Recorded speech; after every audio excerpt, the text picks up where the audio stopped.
Boa noite, irmãos. Sejam muito bem-vindos à nossa tradicional live das 8h20 do Instituto Parresia. Uma boa noite para você que está chegando. E hoje nós estaremos falando, com o nosso irmão diácono Saulo Dantas. Falaremos sobre o martírio, os mártires de ontem e os mártires de hoje. Então faço já o convite a você estar conosco nesta live, assistir conosco. Quero já saudar o pessoal que está entrando, Jorge, Iago, o Saulo Dantas. Quero saudar também Mari Motas e já fazer o convite para vocês, Nós estamos dando a sequência também dessas lives às 8h20. Neste mês de dezembro agora falamos sobre a história da evangelização, sobre a história da igreja, sobretudo neste enfoque da evangelização, que é uma dimensão tão importante da igreja. E já quero desde já fazer o convite, você que ainda não conhece o Instituto Parresia, para também acessar no portal da comunidade, com shalom.org/parresia, onde temos também artigos, temos também o nosso canal no YouTube, temos também no nosso Spotify, onde nós realizamos também podcasts sobre temas diversos, e onde você também pode se aprofundar, pode então conhecer mais, por exemplo, neste tema hoje sobre a história da igreja, sobre a história da evangelização, sobre o martírio, mas também sobre diversos outros temas, como a doutrina social da igreja, que temos bastantes conteúdos, também sobre as Sagradas Escrituras, sobre a teologia do corpo, e uma grande quantidade de conteúdo sobre realmente a nossa igreja, para conhecermos, aprofundarmos e conhecendo, amar mais a igreja e podermos também viver melhor a nossa fé. E hoje, para o pessoal que está chegando, eu quero aí saudar também todos os que vão chegando, Francisco, Letícia, Duavila Alves, quero saudar a todos. E já também aqui chamando, daqui a pouquinho, o nosso diácono Saulo Dantas, parece que ele já entrou, vou tentar colocá-lo na live. E desde já você pode ir também convidando, seus amigos, convidando outras pessoas para participarem da live, já deixar aquela mensagem. E estamos tentando agora colocar o Saulo Dantas.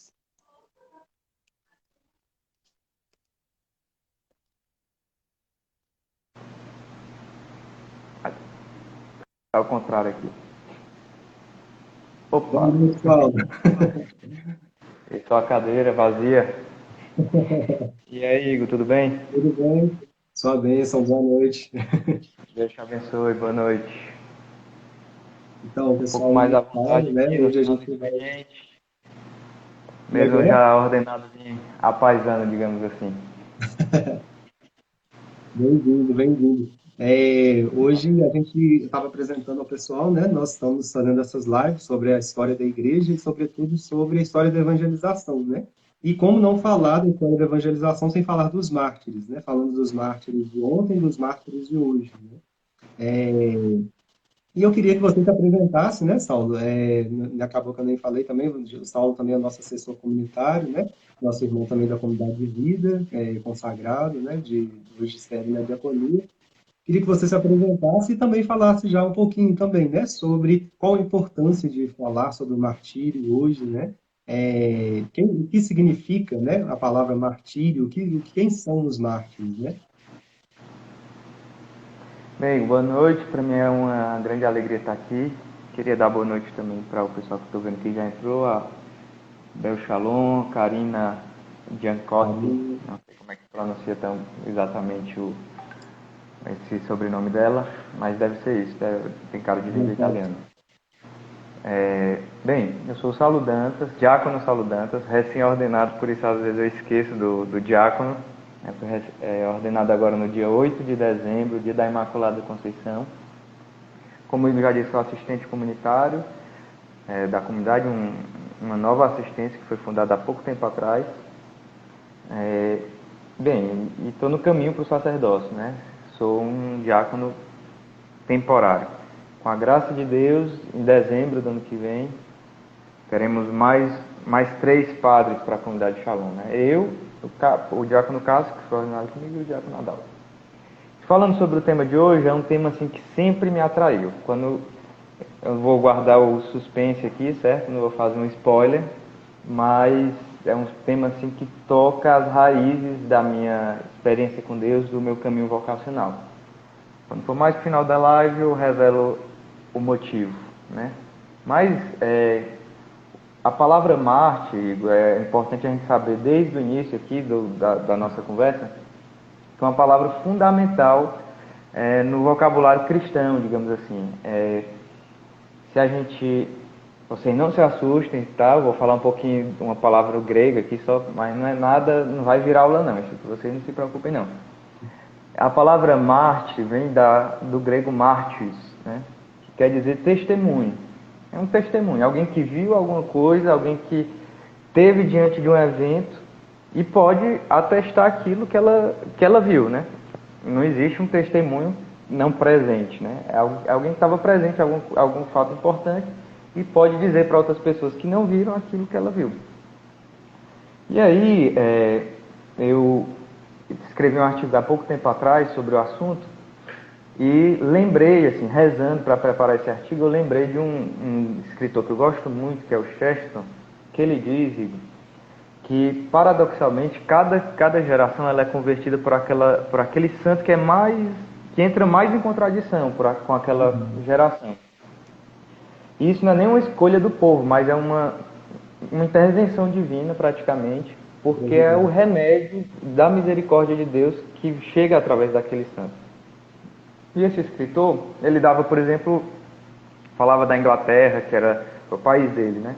A Inglaterra vitoriana era muito pomposa, muito rica, muito dada ao luxo, né?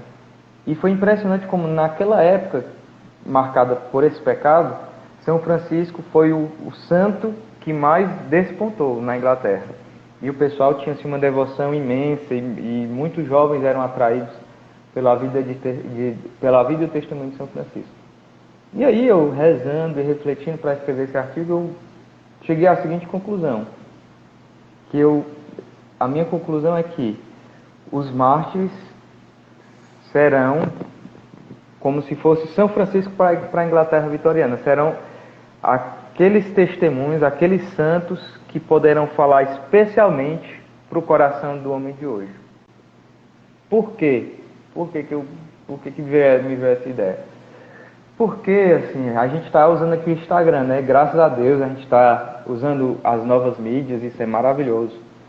Mas a gente sabe também que junto com todo o grande bem que tem essa nova modalidade de comunicação, de relação, existem também as tentações próprias, né?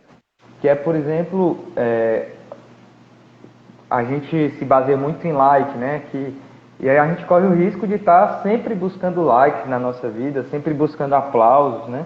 Até mesmo que agora eu falando, eu corro esse risco de estar falando aqui simplesmente para ganhar o aplauso de vocês que estão me assistindo. Não estou falando porque acabou de sair uma mãozinha aqui não, mas assim, pode dar o aplauso se for para Deus, mas eu corro esse risco de estar buscando esses aplausos, né? E um outro risco da nossa geração, eu acho que todo mundo pode testemunhar isso, especialmente agora depois da pandemia, é uma certa sedução da morte, assim, mesmo que inconsciente. Muitas vezes a gente defende coisas como aborto, eutanásia, e ultimamente tem se tornado, assim, eu tenho escutado, acredito que vocês também têm escutado, seja em matérias de jornais, seja em pessoas próximas, mais ou menos próximas de vocês, há uma taxa de suicídio aqui no Brasil que eu quando era mais novo, né, uns 10 anos atrás, não escutava falar com tanta frequência de suicídio. Então é uma certa atração pela morte que é algo surpreendente. E por que os mártires entram tão em contradição com esse povo? Assim, com a nossa, né? A gente não pode dizer assim, é a chaga dos mundanos que estão ali e eu aqui estou super protegido. Não, a gente também corre esse risco, tem essa tentação. Por que os mártires entram tão em contradição com essa nossa tendência de buscar aplausos e de assim, ser um pouco seduzidos pela morte, mesmo que inconscientemente? Bem, a resposta, acredito que está justamente no que eles são. A palavra mártir, como eu disse, quer dizer testemunho. E aí esse testemunho, Igor, um testemunho no direito, quando tem um julgamento, nunca pode ser o cara que está sendo julgado, né? Porque senão fica injusto, né? Nunca pode ser a pessoa também que está agindo contra, porque senão é injusto, né? Você pega normalmente uma pessoa que é independente ali de um ou de outro, certo? É um terceiro que chega lá para dizer, olha, eu vi que aconteceu isso, que teve aquela briga e quem puxou a arma foi o da direita, não da esquerda, por exemplo, né? E aí, a característica dessa pessoa, que é um testemunho, é que ele nunca fala de si, né? Porque ele não pode estar envolvido no caso. Ele nunca fala de si, ele fala sempre de um outro. Ele faz sempre referência a um outro. E aí, o que é mais interessante é a gente parar para procurar nas Sagradas Escrituras. Infelizmente a gente perde isso porque a gente não lê no original, né? Mas a gente vê que essa palavra é aplicada às 3 pessoas da Santíssima Trindade. Por exemplo, no Evangelho de São João. Jesus dá testemunho do Pai. O Pai dá testemunho do Filho. O Espírito Santo dá testemunho do Filho. Então, cada pessoa da Santíssima Trindade escolhe livremente não falar de si, mas falar de um outro. Falar sempre de um outro. Se esvazia sempre da sua glória para dar glória a um outro. E aí, torna-se uma coisa assim, muito bela o fato de que nós não somos mártires assim, como a palavra em português diz, mas podemos ser mártires testemunhos, né? Como todo martírio é nada menos, né, do que uma participação no testemunho divino, no martírio divino, na kenosis divina, para que a outra pessoa seja glorificada. E por aí a gente pode dizer assim, como toda a raiz do cristianismo é um testemunho de uma experiência que foi feita em primeira pessoa. Ninguém dá testemunho daquilo que não viveu, daquilo que não tocou, daquilo que não viu. São João, por exemplo, na sua primeira carta, ele vai dizer bem no início, aquilo que nós vimos, aquilo que nós ouvimos, aquilo que nós tocamos do verbo da vida, a verdadeira paz resplandeceu entre nós, né? Até a música, né? Virou a música da comunidade. E aí, ele viu aquilo, ele tocou em Jesus Cristo. E esses homens que tocaram dão também testemunho, dizendo aquilo que eles viram. E nós, graças a Deus, podemos, pela graça da oração, pela ação do Espírito Santo, termos também essa experiência direta, podemos tocar com as nossas mãos em Jesus Cristo, né? Porque o Espírito Santo dá testemunho de Jesus. E aí a gente tem uma experiência forte, pessoal, que muda a nossa vida, e por aí vai. Mas eu já falei demais, eu acho, viu? Vamos ter um diálogo de verdade aqui. Não, mas justamente isso, né? Eu acho que quando a gente fala muito assim, né, dos mártires, a gente imagina muito, né, aqueles mártires lá no começo, nos primeiros cristãos, né? E, na verdade, é o nosso testemunho também, né? No nosso dia a dia, em coisas pequenas também, né? E eu acho muito interessante quando você fala também, né, que é esse martírio que se inspira na própria Trindade, né? O próprio Deus, ele dá testemunho, né? O Pai dá testemunho do Filho, o Filho, né? E o Espírito Santo também. E nós muitas vezes queremos falar de nós mesmos, né? Nós, às vezes, numa conversa, vamos tanto falando de nós mesmos, vamos cheios de nós mesmos, né? E o martírio, eu li esse artigo, né, que você escreveu, assim, eu achava muito interessante isso, que o martírio é justamente esse esvaziar, né? Assim, em vista do outro, né? Mas a gente falar de martírio, né? A gente pensa sempre os mártires lá no começo, a gente pensa, por exemplo, todos os apóstolos, né? Exceto São João, que foi também martírio branco, né? A gente pode falar depois, mas todos eles foram ali mártires, né? Todos eles morreram mesmo em nome da fé, né? Mas e hoje, né? É possível falar de martírio hoje, né? O que tem a ver para o mundo de hoje, assim, o martírio? A gente falar de martírio pode parecer muito distante, né? Mas o primeiro fato assim, estatístico que a gente precisa estar atento é que é algo muito mais próximo da gente do que a gente imagina. Nós, graças a Deus, vivemos num país assim, em que pelo menos a esse nível nós não somos perseguidos, sim, como cristãos, sem dúvida alguma, de muitas outras formas.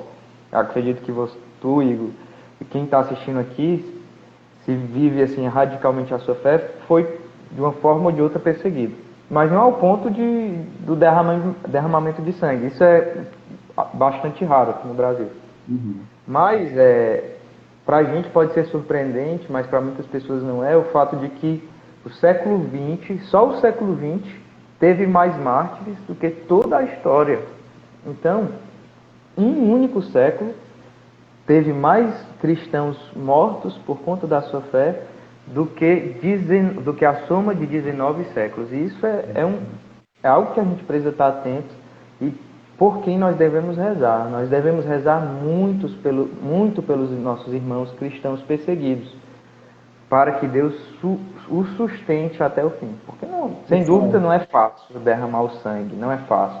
Nós não podemos dizer que nós, numa situação extrema, teremos a fé suficiente para ofertar nossa vida até o derramamento de sangue por Jesus. Mas podemos, desde já, clamar graça por esses irmãos.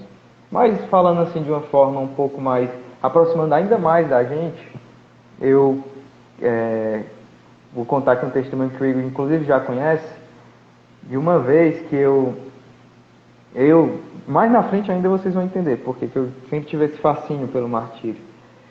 Mas eu tive esse fascínio pelo martírio e eu ficava sonhando em ser mártir e tudo, mesmo tendo uma fé muito fraca, mas eu ficava sonhando que ia ser mártir e tudo mais.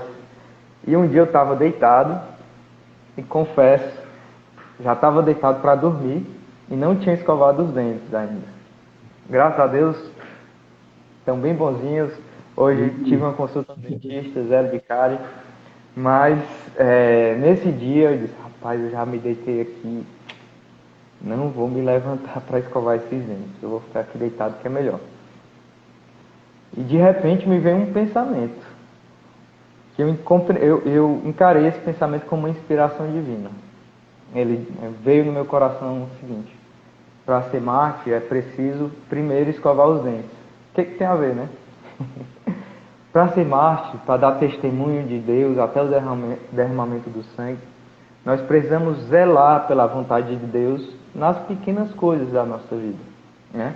E objetivamente, naquele momento, o que Deus me pedia, né, era de zelar pela minha saúde, né? Zelar ali, escovando os dentes, né, preservando o dom que Ele me deu, que foi a minha vida.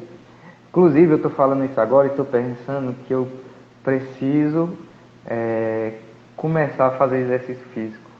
A pandemia chegou, eu parei muito dentro de casa, e os meus irmãos de casa sempre brincam, né, que eu sou muito tendência sedentária. Mas falando isso agora, eu acabei de lembrar, Saulo, se você quer ser mártir, tem que começar a fazer exercício físico, cuidar da sua saúde. Eu já fiquei com esse recado de Deus aqui para mim. É justamente igual, acho que acordar cedo, por exemplo, né? Muitas vezes é um martírio para tantos de nós, assim, né? Deixar tudo para poder rezar, né? Trazendo assim, dimensão da comunidade de aliança, tanta coisa que a gente vai fazendo, vai deixando passar, e de repente para tudo, né? E vai ali para rezar. Isso é um martírio também, né? Morrer para mim mesmo. Né? Eu ia contemplando assim, quantas oportunidades que a gente vai tendo de martírio, né? Desde organizar uma bagunça, né? Alguma coisa assim, todo tempo esse movimento, né, de sair de si, né, assim também, e principalmente em vista do outro, né, do outro que é Deus, do outro que são os irmãos, né, do outro que é também a evangelização, né, eu acho que isso vai também nos gerando esse movimento, né, Saulo? Você estava falando aí com relação ao número, né, de mártires que teve, eu dei uma pesquisada aqui, tem o World Christian Trends, né, que tem estatísticas dos cristãos assim no mundo todo. É, desde o começo do cristianismo, houveram 70 milhões de mártires. Né? E só no século XX, né, como você disse, foram 45 milhões. Né? Ou seja, muito mais do que nos 19 séculos assim, né, que precederam. E a estatística é mais ou menos que um cristão é morto a cada 5 minutos. Né? A gente olhando, assim, por exemplo, Nossa. para o Oriente, assim, né, tantos cristãos que realmente derramam seu sangue, né? E no Ocidente a gente já pode trazer também toda essa outra dinâmica de um outro tipo de martírio também, né? Talvez da ridicularização, das perseguições, né, nas faculdades, nas rodas de amigos, né? Tantas situações assim que vão sendo também ali um martírio, né? sem dúvida alguma, sem dúvida alguma. A gente pode falar, por exemplo, no martírio da vida de oração, como tu disse, acordar cedo para rezar, sem dúvida alguma não é fácil. A gente pode falar também no martírio da retidão, no martírio da justiça, né? Pagar as contas em dias, pagar todos os tributos que nós devemos pagar, né? A gente sabe que, por exemplo, um empresário cristão, se ele for querer ser fiel a tudo aquilo, não deixar se corromper, ele vai ter alguns, entre aspas, prejuízos em relação aos outros. Isso também é um martírio. Nós podemos falar do martírio da castidade, né? Não olhar para aquilo que o nosso olhar é imediatamente atraído, não buscar fazer certas leituras que talvez comprometam o núcleo central do meu coração, a pureza central do meu coração.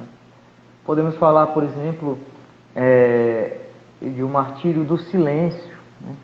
Um martírio silencioso, quando nós falamos, nós não falamos aquilo que gostaríamos de falar, se sabendo que poderia ferir a caridade. Podemos falar também no martírio da palavra, quando nós precisamos falar, mesmo quando para a gente talvez fosse mais conveniente ficar calado, anunciar a pessoa de Jesus Cristo, ou então corrigir um irmão, ou então pedir desculpa, né? Pedir desculpa. Nós podemos falar hoje em dia, inclusive, do martírio da serenidade, quando a gente está aqui nas redes sociais, né, e a gente percebe assim, que tem se tornado uma característica comum da linguagem das redes sociais, uma agressividade assim, um pouco desmedida, né? Uma linguagem assim, que não estimula assim, muito a vivência fraterna, a vivência de caridade entre nós. Uns querendo prevalecer sobre os outros. Então, o martírio da serenidade, o martírio da atenção ao outro. Bem, e por aí nós não terminaríamos de falar em martírio. Ô Saulo, mas hoje a gente vive o tempo assim do Advento, né? E o Advento ele inspira assim tanta ternura, né? O menino Jesus que vem, né? Aquela criança que vai também assim, né? Deus que alcança o nosso coração por meio de uma criança, né? Que se a gente não se sensibilizar com uma criança, vai se sensibilizar com o quê, né? Mas diante de toda essa graça também assim desse tempo de beleza e tudo mais, falar de martírio, né?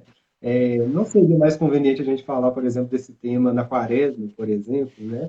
O que tem a ver falar nesse tempo de Advento sobre isso? Isso é impressionante, viu? Porque a, a, a liturgia da igreja na sua sabedoria, a igreja na sua sabedoria, através da sua liturgia, não nos deixa esquecer da complexidade da vida, né? Da complexidade da realidade, da verdade, né? Que é aquilo que nós vivemos. E consegue fazer essa mescla assim, impressionante no tempo litúrgico. Se a gente parar para pensar, a festa da Anunciação, por exemplo, cai muitas vezes na Quaresma, né? Que deveria ser uma festa assim, mais assim de ternura, cai frequentemente na Quaresma.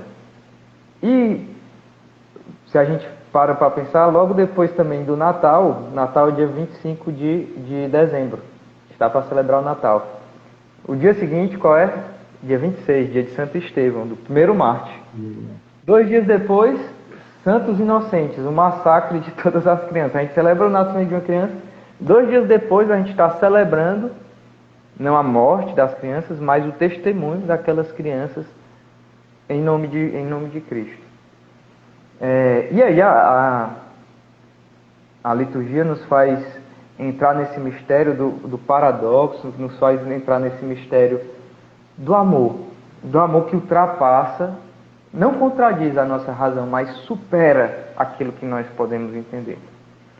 E aí, se a gente parar para ver, inclusive as leituras do Advento, até está sendo interessante a gente falar disso hoje, porque a gente está no dia 16 de dezembro, a gente não escolheu isso de propósito, mas eu acho que todo mundo sabe aí, não sei se todo mundo sabe, né? Mas o advento é mais ou menos dividido em duas partes. Desde o primeiro domingo do advento até o dia 16, onde a gente fica clamando a segunda vinda de Jesus, e do dia 17 até o dia 24, certo? E no dia 24 a gente fica se preparando para celebrar o Natal do Senhor, né? Já que a gente vê dois extremos assim da história da salvação, né? O nascimento, o início de tudo, da era do cristianismo, e depois o fim dos tempos. Bem, e a gente está justamente no limiar aqui. E uma figura central nesse tempo de advento, até o dia 16, é um grande profeta, o maior dos filhos dos nascidos de mulher e o menor do reino dos céus, que é São João Batista, né? E São João Batista, se a gente procurar ler um pouco sobre ele no Evangelho de João, a gente vai ver que ele é frequentemente caracterizado como o testemunho. Ele veio para dar testemunho da luz, veio para dar testemunho, por aí vai, né? E no grego, como a gente já disse, né, é mártir. São João é um mártir. Então a figura central dessa primeira parte do Evangelho, ele é um mártir. E esse mártir, ele derramou o sangue dele, né? Foi degolado, todo mundo sabe. E assim, eu vou fazer um parêntese aqui que eu não estava nem pensando em falar, certo? Mas estava lembrando aqui da liturgia de hoje. Que eu fiz a homilia hoje também, aí tá as coisas bem fortes aqui na cabeça, mas tem tudo a ver. É impressionante. Impressionante. São João hoje, no Evangelho de hoje, ele está lá preso, certo? Não diz no Evangelho, mas se você andar um pouco para trás, você vai ver que o contexto, ele já estava preso. E ele começa a ter um pouco de dúvida, parece. Ele se vê ali naquela situação e manda algumas pessoas, alguns discípulos dele, irem perguntar a Jesus. Mas, mestre, me diga uma coisa. É você mesmo ou nós devemos esperar um outro? E Jesus cura várias pessoas lá e diz para eles, olha, vá lá dizer para João Batista que os cegos estão recuperando a vista, os surdos estão ouvindo, os mortos estão ressuscitando, e a boa nova do Evangelho está sendo anunciada. E feliz quem não se escandaliza com o Evangelho. Comigo, alguma coisa assim. Feliz quem não se escandaliza comigo. Só que essa parte do discurso de Jesus parece um pouco contraditório com a primeira, né? Porque ele está dizendo um monte de coisa boa e pega do nada e diz assim, feliz quem não se escandaliza comigo, como se fosse ter alguma coisa de difícil, né? Isso a gente só vai entender por que Jesus disse esse negócio se a gente parar para assim, tem que prestar muita atenção no que ele disse antes. Porque o que Jesus está fazendo ali antes, ele está citando várias obras, certo? E ele está praticamente fazendo uma referência a uma passagem bíblica. Uma passagem bíblica famosa e, assim, no Antigo Testamento tem várias listas das obras de Deus. Acredito que tu, Igor, com certeza vai lembrar dessa passagem que eu estou me referindo. O Espírito do Senhor está sobre mim, porque Ele me enviou para curar a vista aos cegos, para libertar os cativos e para proclamar o ano da graça do Senhor. Vou ler algumas partes aí que eu não lembro exatamente, mas é uma passagem muito, muito famosa, que Jesus mesmo se aplica a Ele essa palavra. Aí o que acontece? Jesus falou várias dessas coisas que tem nessa passagem, certo? Falou várias coisas, curar os cegos, o pessoal que não conseguia andar agora está andando, mas dentro dessa lista tinha sempre libertar os cativos, libertar os prisioneiros. E onde é que São João Batista estava? Estava na prisão. E Jesus não cita isso. Imagina João Batista quando escuta essa mensagem desses amigos dele, dizendo, olha, está acontecendo isso, o pessoal está vendo, o pessoal está enxergando, mas não falou nada dos presos que vão ser libertos, né? Ele acha que deve ser gelado também. Ele já ficou naquela Mas, expectativa, né? E nada. estava na expectativa, vou libertar os presos também, que coisa boa, eu sou o próximo. Mas Jesus estava dizendo para ele, estava dizendo para João Batista, que ele seria libertado, se tornaria livre, por meio de uma forma muito diferente. Ele receberia a graça de amar tanto, tanto, tanto a Deus, ao ponto de amar Deus mais do que a si mesmo. Ele iria ser livre do amor a si, né? Que o martírio é, na verdade, isso também. É um amor que nos liberta do nosso egoísmo. Porque o amor a si é, assim, o amor a si desordenado, né? Deus quer que nós nos amemos, pelo amor de Deus. Isso é vontade de Deus. Amai-vos uns aos outros. Como é? Amar o outro como a si mesmo, né? Então, a gente tem que se amar. Mas existe um apego desordenado assim. Então, Jesus estava anunciando para ele a libertação do amor desordenado de si, até o ponto de derramar o seu sangue. Então, o mártir é uma pessoa que ama tanto o mundo, ama tanto a Deus e por isso ama tanto o mundo, que se esquece de si. Que se esquece. Não é que ele não sofre, mas ele prefere que a sua vida resplandeça a vida de um outro. E prefere que o mundo viva com as sementes e com o perfume do Evangelho, e não com o seu próprio perfume. Exatamente. E é por isso que o Advento, fiz toda uma volta aqui, e é por isso que o Advento tem tudo a ver com o martírio. Primeiro, porque ele prepara para o nascimento de Jesus, aquele que vai ofertar a vida, aquele que é o mártir por excelência, que dá testemunho do Pai. Segundo, porque ele nos prepara para o Natal, que no tempo do Natal nós celebramos inclusive o primeiro mártir, que é Santo Estevão, né, chamado protomártir. E terceiro, porque uma figura central no Advento é São João Batista, um grande mártir. Voltando, deixa eu só voltar aqui uma coisa do que a gente estava falando. Se eu estiver falando demais, tu me avisa, certo? Não. Voltando aqui para o que a gente estava falando daquela história das redes sociais e tudo, da violência com que a gente usa, que a gente usa nas redes sociais às vezes. Eu estava pensando também nesses dias sobre a cruz de Cristo, né? Uhum. E sobre a cruz em geral. Nem toda cruz salva, né? Às vezes a gente ama muito a cruz, mas nem toda cruz salva. Basta a gente olhar para o Calvário, né? Uhum. Lá no Calvário tinham 3 cruzes. Existiam 3 cruzes lá no Calvário. A cruz de Jesus, a fonte de toda salvação. A cruz do bom ladrão, que aproximou aquele homem da cruz da salvação. Uhum. Se ele não tivesse sido crucificado, ele não teria se aproximado de Jesus, nunca teria conhecido Jesus. E a cruz do outro ladrão, que nós não sabemos, assim, nós não podemos dizer que ele foi condenado nem nada, mas nós não sabemos. Mas também não encontramos nenhum indício no Evangelho de que aquela cruz trouxe frutos para a vida daquele homem, né? Então, a gente pode levantar uma cruz às vezes que não é a cruz da salvação de Jesus, né? Nós podemos levantar uma cruz que pode ser a cruz da nossa condenação, digamos assim, né?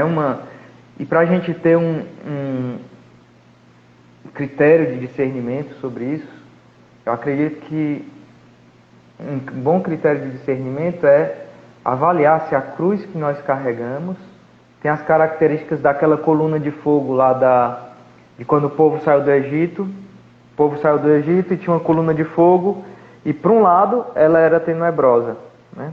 Para o lado dos perseguidores dos judeus ela era tenebrosa, e para o lado dos israelitas ela era luminosa. Tem que ser desse jeito, só que o contrário, certo? A cruz de Cristo, ela, de certa forma, ela é um pouco tenebrosa para quem a acolhe, mas ela deve ser luminosa para quem enxerga e para quem convive com aquela pessoa. Se inclusive aquilo que eu tô vivendo e estou dando o nome de cruz para aquilo, se aquilo se torna um peso para as pessoas, se aquilo faz com que as pessoas, não sei, faz com que eu fira a caridade, faz com que eu seja impaciente. Bem, eu não digo nem que a gente precisa se questionar, né? Porque talvez isso seja mais aquilo que mais se espera da nossa humanidade ferida. Mas eu digo que a gente precisaria clamar a graça de Deus, para que, como disse São Paulo, né? A morte trabalha em nós e a vida trabalha em vós. A morte trabalha em nós e a vida trabalha em vós. Então, não é possível levantar a cruz de Cristo, não é possível dar testemunho daquilo que nós vimos, daquilo que nós ouvimos, se o que acontece é o contrário. A vida trabalha em nós e a morte trabalha nos outros. Não, tem que ser... A lógica do martírio é uma lógica inversa. A gente pode trazer, por exemplo, os mártires da pureza, né? E pureza justamente nesse sentido, você imaginar como uma janela, e aí, de repente, aquela janela suja, né? E aí você começa a ver você mesmo, né? Sendo que a pureza, na verdade, permite que você veja o outro, né? Que você se dê ao outro, que você se entregue ao outro, né? Eu estava pesquisando um pouquinho também, né? Eu vi a relação de martírio com idolatria, né? Então, na verdade, o martírio é justamente o oposto da idolatria, né? Ao invés de eu querer utilizar o outro, por exemplo, para o meu prazer, né? Eu começo a ver no outro uma pessoa a quem eu vou amar, né? A quem sou chamado também a dar a minha vida, né? A quem eu sou chamado a me ofertar talvez as pequenas ofertas, né? Também, assim, do dia a dia, né?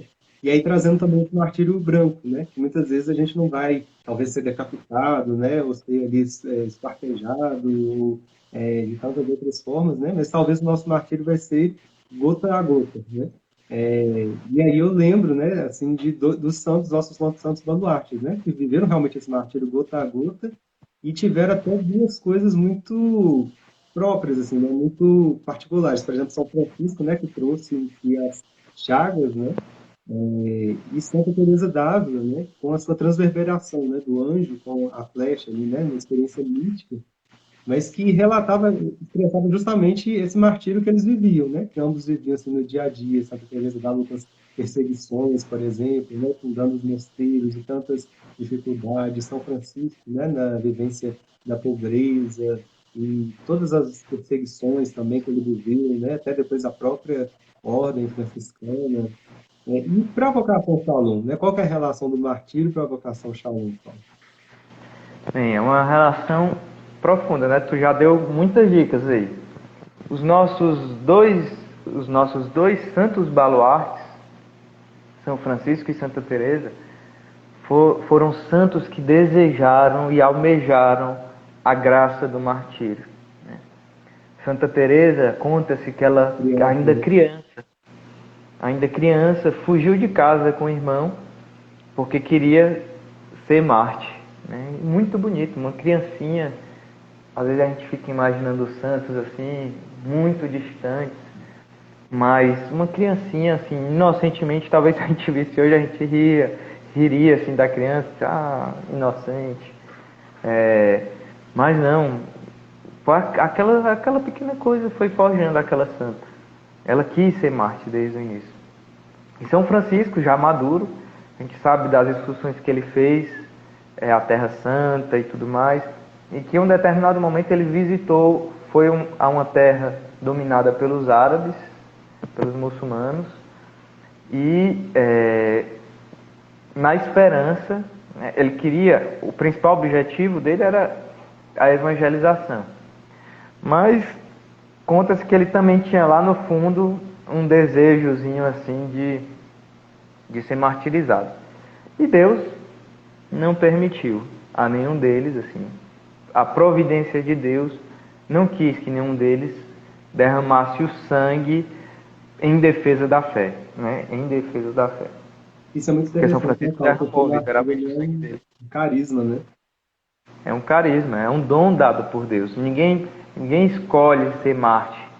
Inclusive, Ninguém. muitos cristãos, né, se apresentavam lá no Coliseu, se apresentavam assim no começo, assim, ah, eu vim aqui para morrer pela fé, né? E na hora H, né, eles acabavam renunciando à fé e não é assim, né? Exato. É uma graça dada por Deus. Uhum.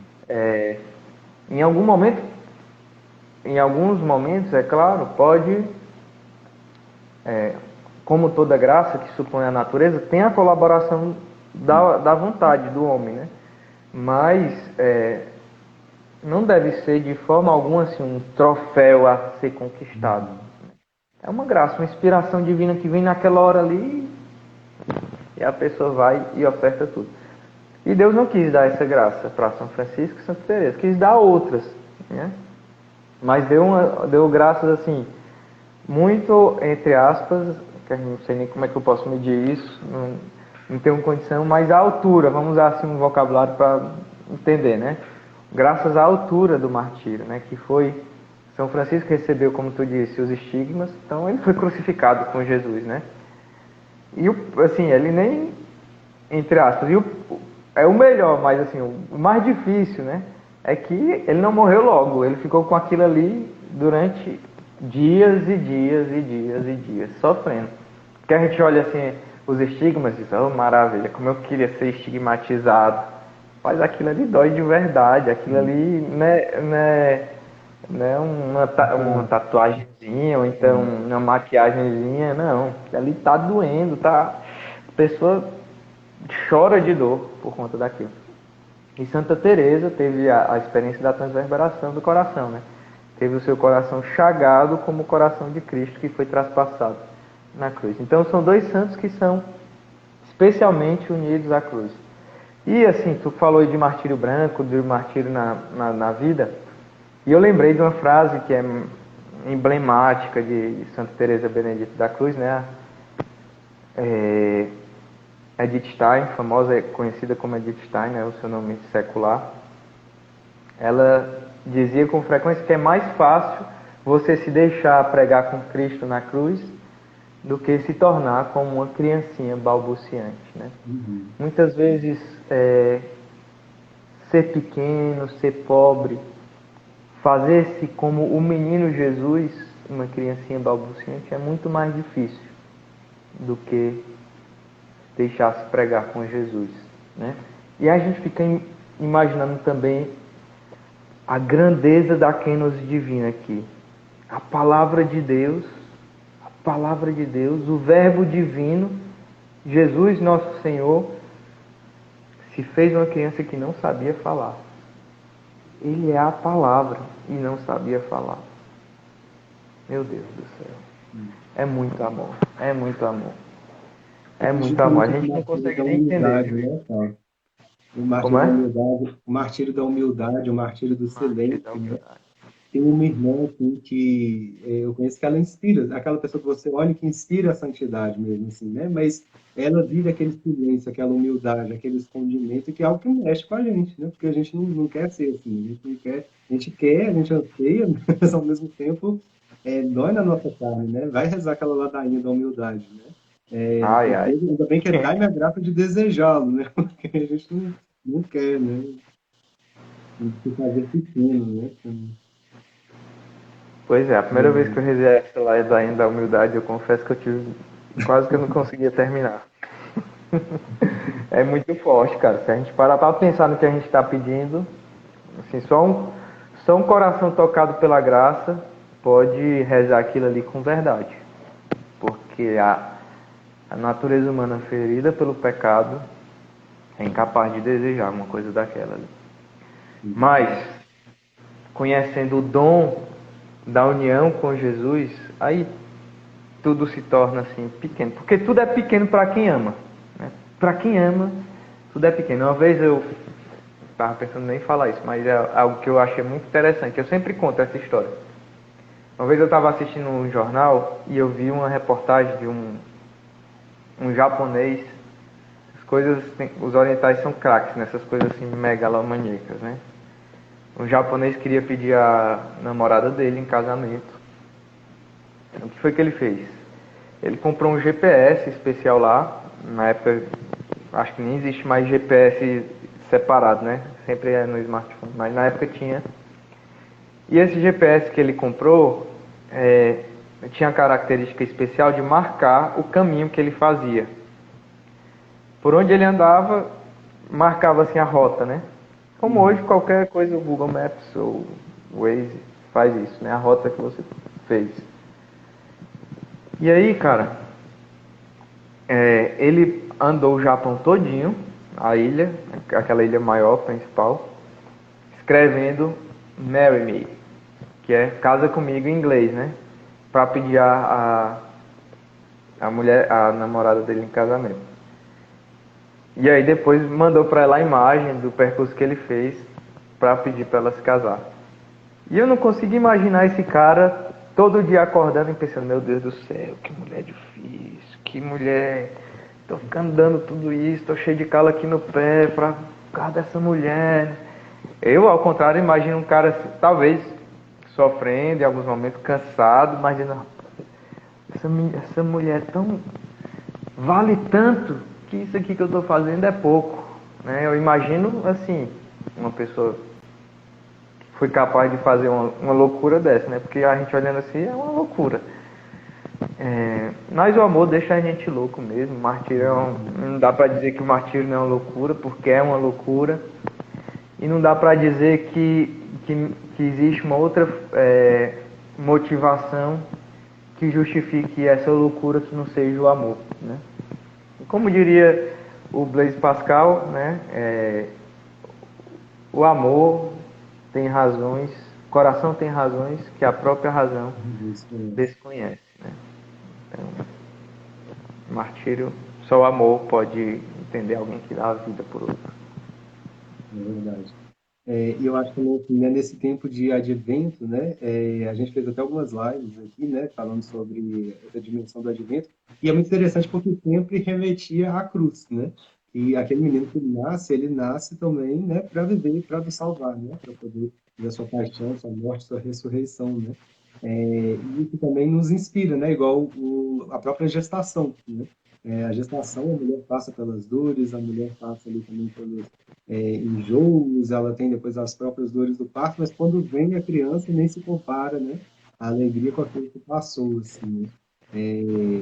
E eu acho que também a gente viver dentro dessa dinâmica deste amor, né, nos faz também acolher a cruz, nos faz também acolher, né, tudo aquilo que vem, né?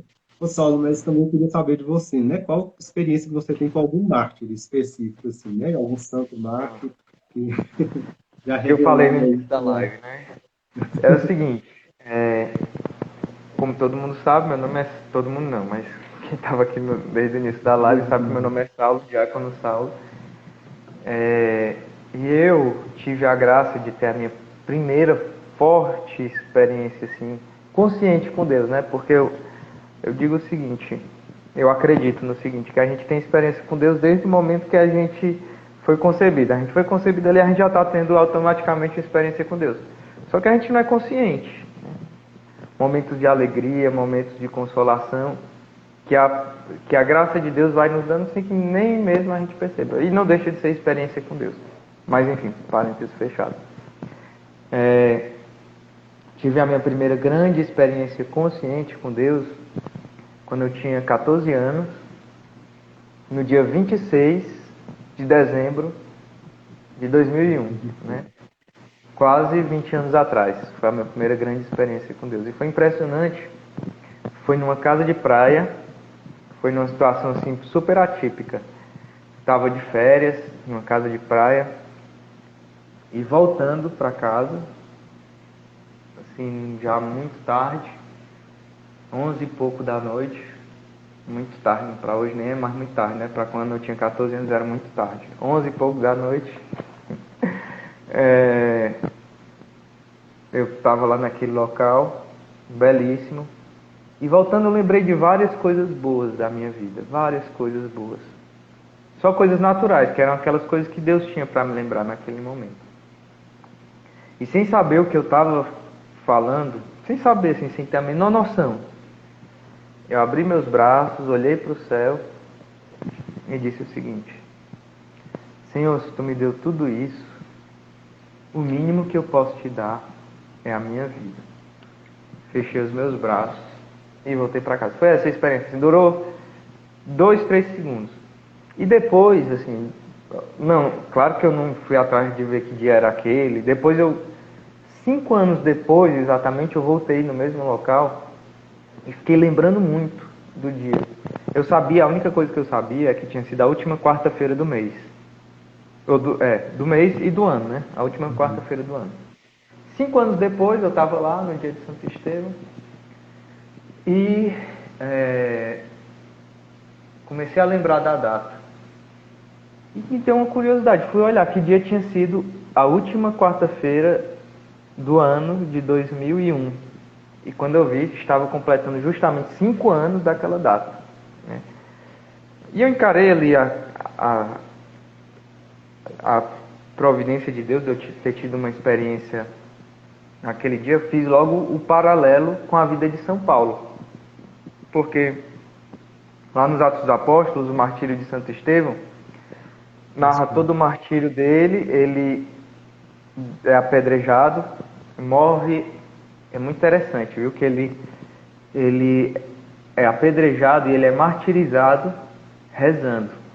É o mártir da oração também. Quando ele diz: eu estou vendo o céu aberto e o Filho do Homem e anjos subindo e descendo e tudo mais, ele está rezando ali.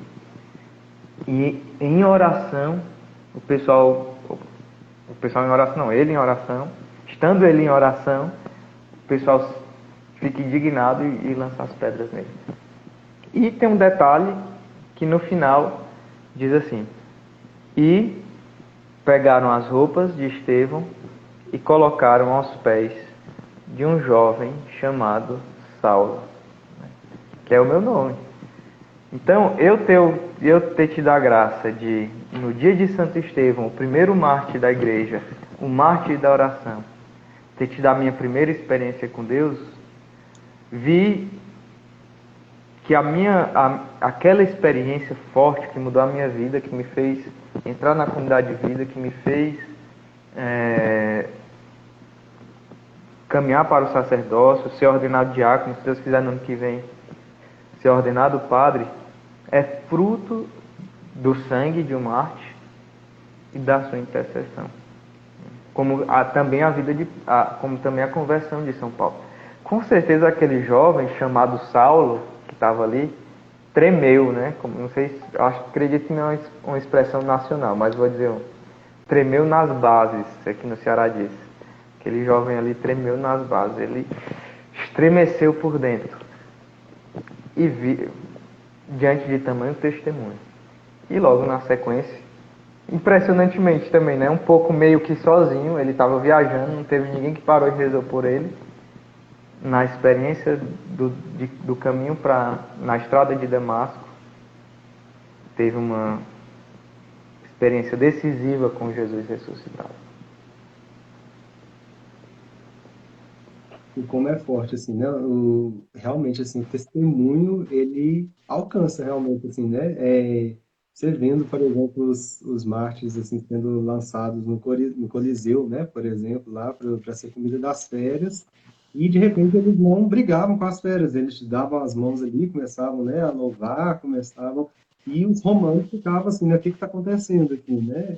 Era chocante mesmo, né? E eu acho que na nossa vida, quando a gente vive também assim, uma autenticidade, uma coerência do nosso testemunho, né? Quando dá até a graça da autoridade, assim, né? Daquilo que a gente prega, quando a gente encarna na nossa vida, dá esse testemunho com a nossa vida, né? Eu acho que isso também mexe também assim, com os outros, né? Quando nós tocamos assim, testemunhos de irmãos que realmente a ponto de vida deles passa na carne, assim, né? Como isso, Com certeza, é aquela história que a gente estava dizendo, né? A morte trabalha em nós e a vida trabalha em vós. É impressionante, a gente escutou a história do mártir, que é a história assim, mais dramática, mais assim, cruel, o derramamento de sangue, sofrimento e não sei o quê, e ou nós somos doidos, deveríamos ser condenados à morte também nós, porque a gente se alegra quando a gente escuta uma história dessa, não é? Nós ficamos cheios de entusiasmo, ficamos com desejo de ofertar nossa vida. Ou nós somos doidos, merecemos o hospício mesmo, viu, Igor? Ou então é a graça divina trabalhando através do amor que foi fiel até o fim. O amor que foi capaz de derramar o sangue. E eu acredito, claro, nessa segunda nessa segunda opção. Acredito que é difícil você não se alegrar diante da oferta de um mártir. É difícil. Eu lembrava também muito assim de Santo Agostinho, né? Quando ele fala cidade dos judeus e cidade dos homens, né? A cidade dos homens, né? É o amor de si até mesmo até o esquecimento de Deus, né? E a cidade de Deus, na verdade, é o amor de Deus até o esquecimento de si, né? Então isso é muito belo, assim. Eu acho que acho muito. Então, o nosso tempo está acabando, nós temos mais 4 minutos, né? Aí eu queria também que você deixasse assim, né? Alguma indicação de filmes, de livros, né, de assim, de para podermos conhecer assim da história, né, de algum santo mártir, né, e também que você desse aí suas palavras finais também aí, né, falando sobre isso, do martírio. Tá com você, tá? Bem, eu tenho duas indicações, certo? São todas baseadas no mesmo, em uma obra.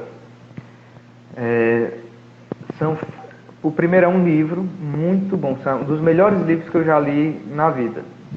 É um romance, certo? É baseado em fatos reais, mas ele é um pouco baseado só, ele não relata historicamente os fatos reais, certo? O nome do livro é um pouco difícil, certo? O nome do livro é A Última ao Cadafalso, certo? A Última ao Cadafalso. A autora, o nome da autora é mais difícil ainda, é Gertrude von Lefort. Depois me A passa gente o depois, nome pra se gente der, a falar gente sobre deixa isso anotado depois. aí, né? Dá para deixar anotado aí depois, né? Dá, dá. A Última ao Cadafalso, da Gertrude von Lefort. Gertrude von Lefort. Sobre o que fala esse livro? Fala sobre o martírio de 11, se não me engano são 11, carmelitas durante a Revolução Francesa. Muito, muito belo.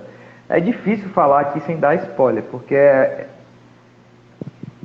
eu não quero nem falar para não estragar, certo? Mas é assim, tem diálogos, o livro é todo bem escrito, certo? Tem diálogos maravilhosos, tem drama psicológico, tem drama real, certo? É inteligente, é surpreendente, o final é excelente, então assim, é maravilhoso. E a outra indicação é um filme que se baseia nesse livro, certo? É um filme muito antigo mesmo, o nome do filme é O Diálogo das Carmelitas. Tem no YouTube com legenda, se não me engano. Mas nem se compara, assim, sem brincadeira. O livro é pequenininho, assim, eu acho que deve ter 120 páginas, talvez, é curto, mas vale muito, muito a pena ler. O filme é bom se você já tiver lido o livro e vai lembrar e tudo, mas nem se compara com, na minha opinião, né? Uhum. E eu não sou desses caras, assim, que é super exigente, que o livro é sempre melhor não, certo? Né? Eu não sou muito assim, não. Mas é porque, nesse caso, o livro é maravilhoso. Vale muito a pena ler. Então, as minhas últimas palavras aqui, né? Que Deus nos dê essa graça, né? Eu não peço nada mais, nada menos do que a graça de, como diz a carta aos Hebreus, no capítulo, não sei se o início do capítulo 12 ou o final do capítulo 11, de lutar contra os pecados até o derramamento do nosso sangue, certo? Você com certeza luta contra alguns pecados há muito tempo, eu também, nós, né? Que Deus nos dê essa graça de lutar contra os pecados na nossa vida até o derramamento do nosso sangue. Que Deus nos dê a graça também do amor esponsal. O amor esponsal é que fundamenta, que dá energia para alguém que quer testemunhar Jesus até o derramamento do sangue. Então, se não tem mais nada para a gente fazer, se não tem mais nenhum aviso, nada, eu dou a benção. Mas se tu quiser falar alguma coisa, né? Falar com o pessoal, né? Agradecer você, né, Saulo, também aí pela presença, né? Foi muito bacana, dá vontade de continuar, né? Agradecer também os irmãos que ficaram até agora. E realmente nosso tempo está acabando, né? Só convidar as pessoas também para poderem nos seguir, né? Nas nossas redes sociais também aí, do Instituto Parresia, também no conshalom.org/parresia, né? Temos lá vários artigos, várias coisas. E tá tranquilo e vamos receber também a bênção, né? O Senhor esteja convosco, Ele está no Ele meio de está. nós. Desça sobre cada um de vocês, sobre aqueles que vocês amam, sobre as suas necessidades mais urgentes. A bênção de Deus Todo-Poderoso, Pai, Filho e Espírito Santo. Amém. Amém. A alegria do Senhor seja a nossa força. Vamos em paz e que o Senhor nos acompanhe. Graças a Deus. Valeu, Saulo. Shalom. Shalom.